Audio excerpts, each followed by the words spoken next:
Archangel Michael is sharing that ascension, the true ascension process is about seeing the world through a set of eyes that brings us closer together, that allows us to see the divine nature in every single human being and how we're all connected.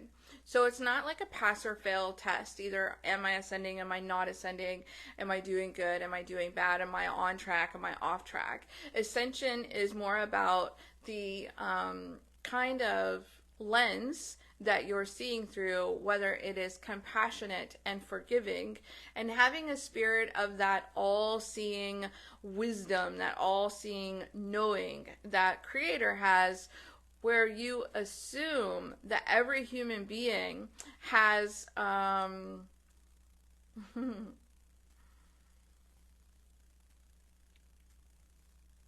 every human being is designed to want the best for each other. But at the same time, they always limit their own potential. They have a tendency to stand in their own way. So while the divine says that while we may want the best for ourselves and those around us, we also have limits on what we allow ourselves to experience or what we believe about other people. He's talking about the issue of trust. If you find that you don't trust other people very easily, it could be that you have had a past where you walked away feeling like people are not very trustworthy. And using that as an example, Archangel Michael is also suggesting that some of those people who've had these troubled pasts, who've dealt with people who are not trustworthy, have not always been that trustworthy themselves. A lot of times what we experience on the outside of us can sometimes be a reflection of what's going on the inside.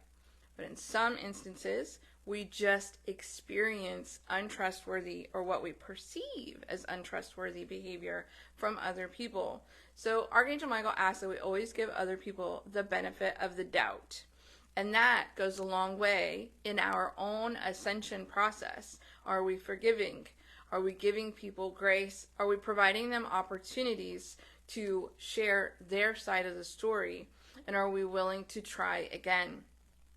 So when you asked Opal about ascension, were you specifically asking about like fifth dimension, 5D, and which grid am I in and which timeline? Was that more the direction that your question was focused in? So a lot of people focus on that, which is kind of like an external experience, and the conversation around that has gotten really imbalanced. What the divine has brought me back to every time is being more heart-centered and compassionate will write the grid. It will determine the timeline that you're in, the grid that you're in, and the reality that you're creating. And as far as what dimension you're tapping into, 5D, what really matters is the type of experience that you're having. So the divine is asking that you set an intention every single morning about what you would like to experience. I'd like to experience laughter today. I'd like to experience joy. I'd like to experience peace. And you will plug into a timeline and a dimension that makes that reality an option for you. The next human thing that can become an obstacle is choosing it.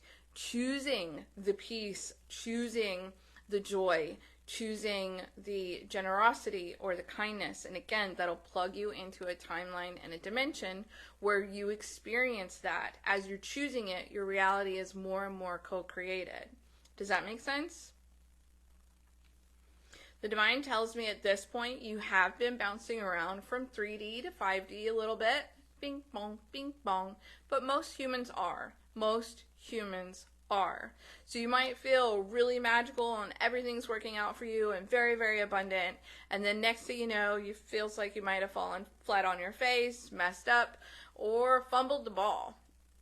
And the divine wants you to go back into heart when you're having that reality that's less than pleasant. And rather than getting mad, angry, frustrated, taking it out on somebody else because you wanted better for yourself, the divine asks that you go back into heart space and ask, what am I creating right now?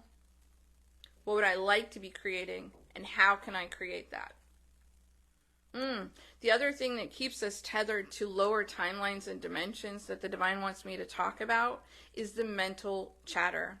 If you find yourself in victimhood in your mind, obsessing over what somebody else has done or said to you, or things that you can't change in the past, wishing that you might have done something else, the divine asks that you kind of pull your awareness all to a central point in your mind and do a practice where you're releasing it. You're cutting ties to that, you're cutting cords, and you're letting it go.